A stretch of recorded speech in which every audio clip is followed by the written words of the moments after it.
Capital One Arena here in Washington, D.C. for the Washington Capitals versus the Vegas Golden Knights.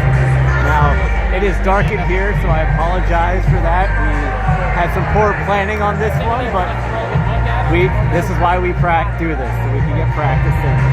So starting off for Vegas Golden Knights, we're going right into the lineup. You have Riley Smith versus William Karlsson and Jonathan Marchessault. David Perron versus Eric Holla and James Neal. Ryan Carter with Cody Eakin and William Carrier. Oscar Lindbergh with Pierre-Edouard Bellemare and Alex Tuck. On defense, they have Shea Theodore with Derek England, Braden McNabb with Nate Schmidt, Brad Hunt with Colin Miller, and Marc-Andre Fleury in goal. For the Washington Capitals, they have Alex Ovechkin with Evgeny Kuznetsov and Tom Wilson, Andre Burakovsky with Nicholas Backstrom and TJ Oshie, Jacob Vrana with Lars Eller and Brett Connolly, Chandler Stevenson with Jay Beagle and Devontae Smith-Pelly. On defense, they have Christian Djoos with John Carlson, Dimitri Orlov with Matt Niskanen, Brooks Orpik with Madison Bowie, and Philip Grubauer in the net. Caps going with Grubauer over Holtby, who had that tough outing against Pittsburgh the other night.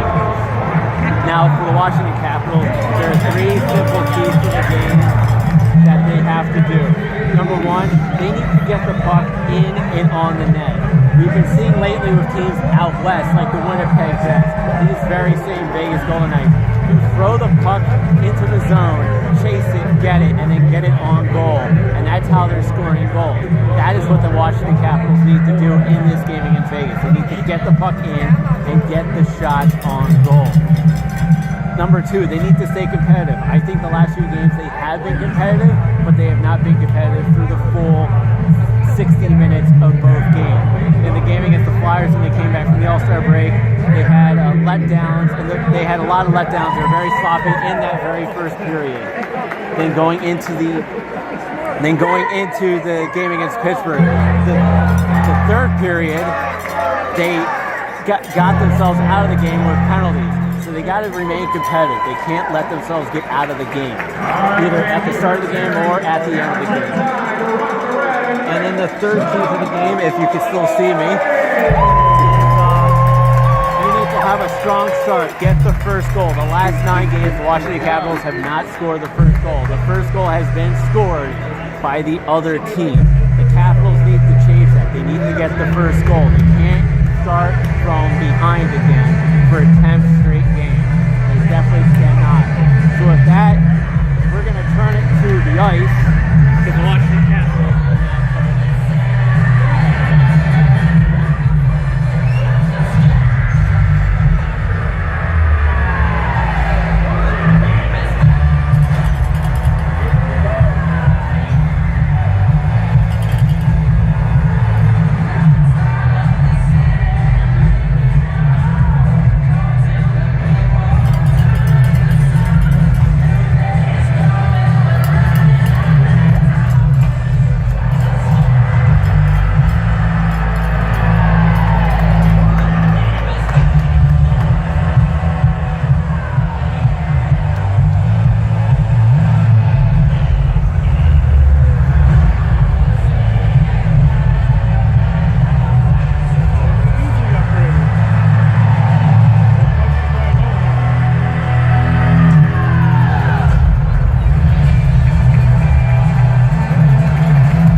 Looking for sci-fi fun? Then come to the Hunt Valley Inn in Hunt Valley, Maryland for Farpoint from February 9th to 11th in 2018. Come see special guests like Matt Frewer, Timothy Zahn, Nana Visitor, and many more. For more information and to purchase tickets, visit farpointcon.com today.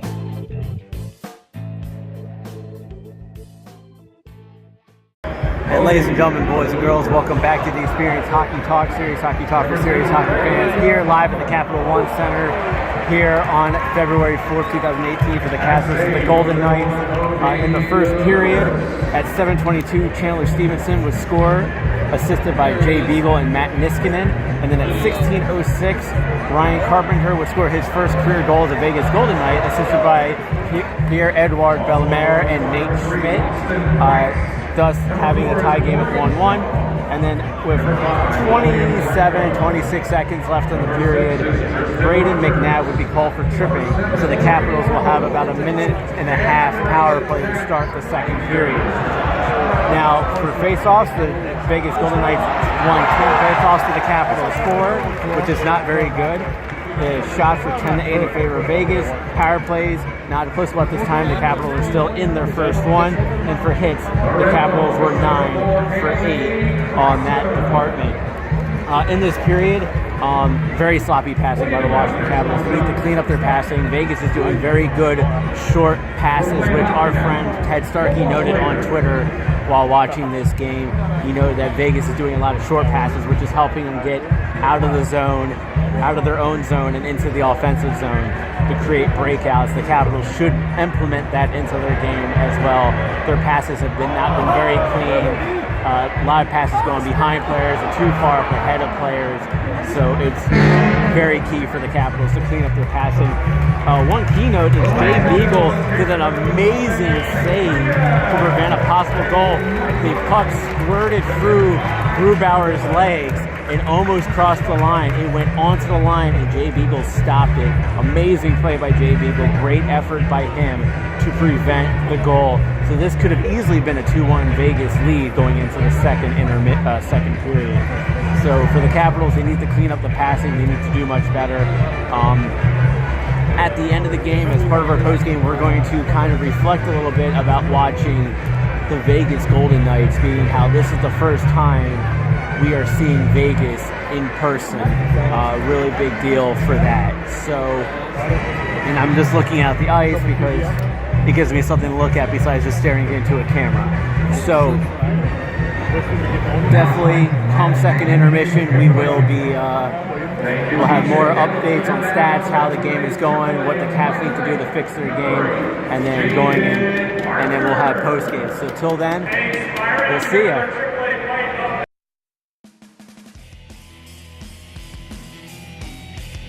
Looking for hockey cards to build your collection, or that specific card you would like to have to get signed by your favorite player? Then I recommend Just Hockey Cards out in Silver Spring, Maryland. Donald takes good care of me when I'm looking to build my collection, and he'll help you too. For inquiries, reach out to Donald at blake4av@aol.com. That's blake4av@aol.com.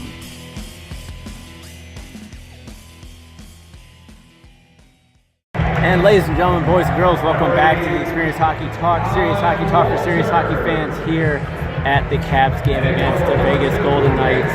In the second period at 8:38, Matt Niskanen would score, assisted by Evgeny Kuznetsov and Dmitry Orlov to give the Caps a 2-1 lead. And then at 18:53, the Golden Knights would score on the power play by Riley Smith, assisted by Alex Tuck and Jonathan Marchessault.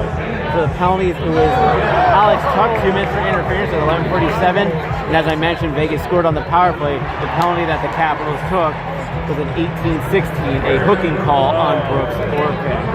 At the end of the period, the shots were 20-17 in favor of Vegas. Faceoffs were 17-12 in favor of Vegas. Power plays, the Caps were 0 for 2 and Vegas was 1 for 1. And hits are 21-9 in favor of the Capitals.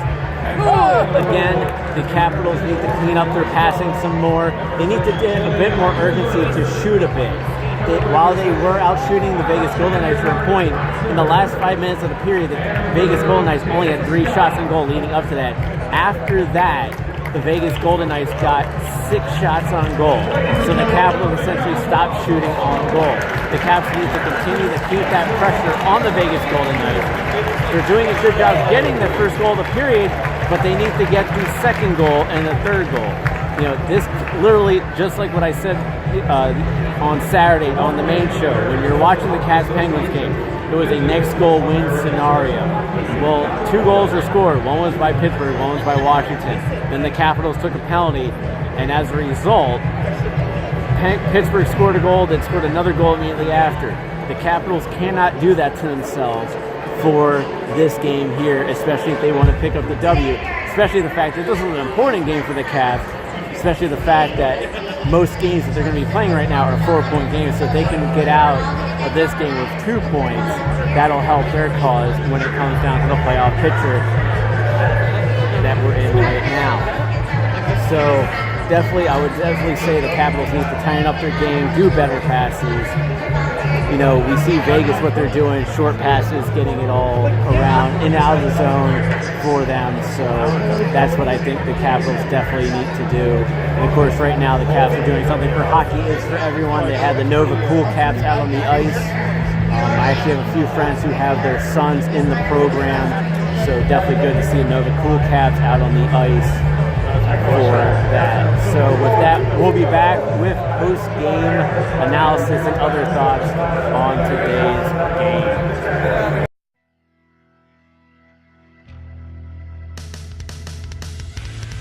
Washington, D.C.'s Comic-Con is back. Awesome Con is returning to the Walter E. Washington Convention Center in Washington, D.C. from March 30th to April 1st, 2018. Come see the cast of Guardians of the Galaxy, including DC's own Dave Bautista, including many more special guests. For more information and to purchase tickets, visit awesome-con.com today.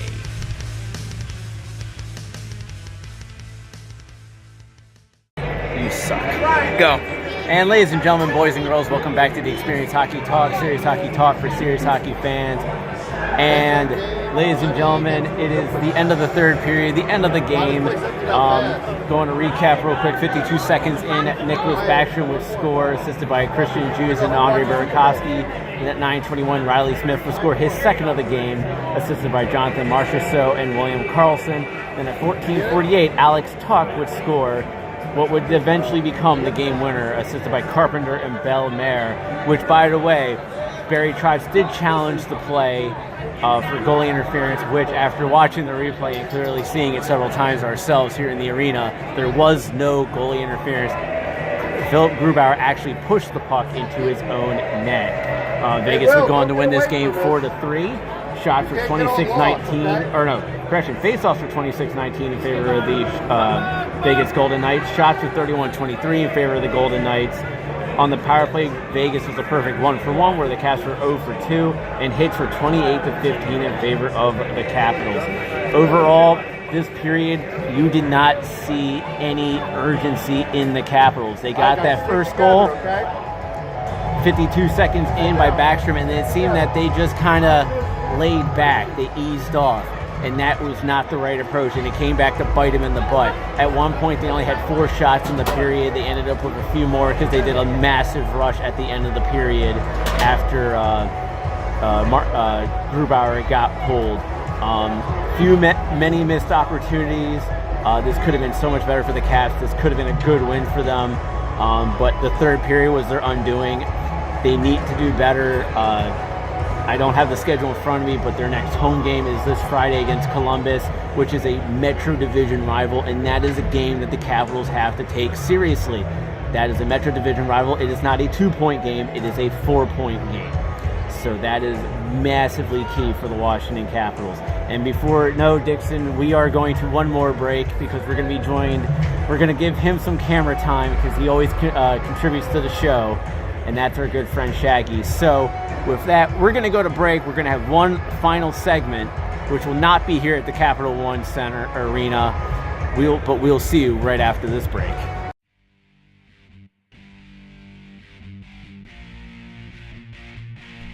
Attention hockey fans, the Experience Hockey Talk is on Patreon. Come join the exclusive Txht community today for access to exclusive episodes, interviews, and so much more. You can join the Txht Patreon community at patreon.com/TXHT_hockey.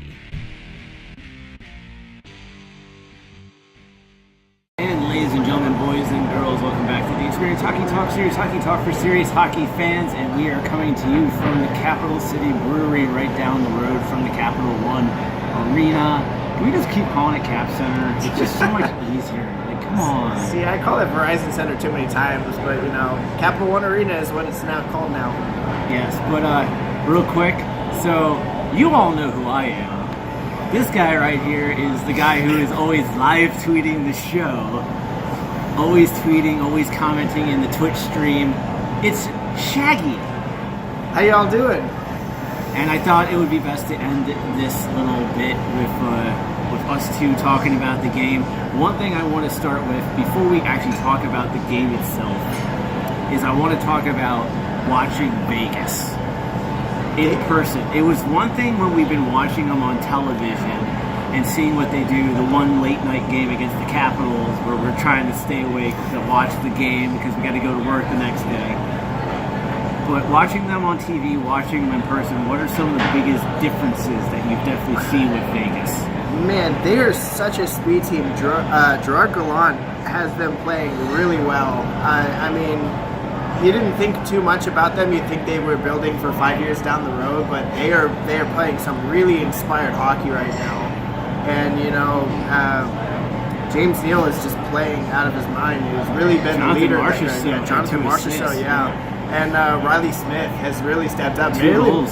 Yeah, I was gonna say, really making Florida regret that trade. Yeah, and especially the fact that I think part of the thing with the Florida trade is that you take Jonathan Marchessault, you take Riley Smith, and the two guys are on the same line together in Vegas. It's like, all right. I mean, they already got the chemistry together, but man, they're just throwing in goals like it's their job, like they're playing out of their mind.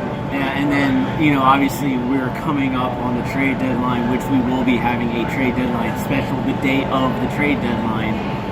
I'll be glued to my phone most of the day, retweeting all the trades and then writing on all these notes and stuff like that throughout the day. But, you know, it's interesting because we all saw Vegas, they get drafted in the expansion draft, and we all go, okay, they're going to start off a little hot because, it's going to be that massive, like, culture change, and a lot of teams are not going to know what to do against them at first, and then we'll figure them out, and then they'll cool off. They're first in the league. Yeah, they haven't quite cooled off, but you know. Does McPhee trade away the parts that were known to be potentially traded at the deadline, or does he stand pat, or does he add on? If I'm George McPhee, I definitely don't do anything that's going to really affect the roster chemistry. I know he was really known for that when he was here in his last few years in Washington. But if I was him, I would kind of stay pat. Because what you got is pretty hot. Yeah. And now going on to the game. First period, back and forth game. Second period, back and forth game. Third period, get a goal 52 seconds in, and the Caps just stop on playing. Just like Capitals fashion, they only seem to be able to play 2.5 periods. They cannot do a full 60 for some reason. Yeah, and you know, we talked about the same thing with Vegas. We talked about the trade deadline coming up with the Capitals. You know, a lot of people are talking about, we should bring back Mike Green. No, we should not bring back Mike Green. So you're mentioning one guy that you follow on Twitter, mostly probably for the laughs. But you were mentioning to us about how the Capitals should sign Cody Franzen because he's a great analytical player, but realistically, he's not the best player. No. You know, so again, this is one of those weird things. Of like right now, the Caps are still in first place in the division. Yes. Which none of us really saw, and actually can change between now and the regular season. They could still be where I projected them to be, and that's a wild card spot, potentially playing in the Atlantic Division. It can still happen. Philly is going through some weird rut right now, but they were hot. Pittsburgh is turning it on now. Malkin is having multi-point games galore right now. They're getting really good. Columbus is starting to turn things around a little bit for themselves. New Jersey's still in the mix. The Rangers and the Islanders, you can say, are still in the mix, but they're kind of like, they have identical records. They have the same amount of players, so they don't know if they're going to make the playoffs, but they're definitely getting five from Metro. Actually, definitely keep your eyes on the Hurricanes. They're actually still hanging around. They're not out of it, but they're still hanging around. Okay. Here you go. And you know what? This is the greatest way to end this by getting our desserts mixed up, as you can tell. But closing thoughts. What do you think of the game? And then we have dessert. I didn't think the Caps played bad, but they definitely didn't. When they stopped playing, it was at the worst time in the game to just stop skating. Yeah, definitely agree. So with that, ladies and gentlemen, thank you for watching. For those of you who have been watching this on Twitch via the vodcast live on Twitch, and joining in the conversation with us, this will be. Thanks for watching. We'll be back Saturday. Please keep in mind that this Saturday I will be coming live from Farpoint in Hunt Valley, Maryland. We're gonna get all sci-fi on the show potentially. I can't do it. There you go. I hate you both. Even the camera guys do it. I hate you so much, guys. But good having you on finally. Thank you. And until next time, we'll see you on the ice.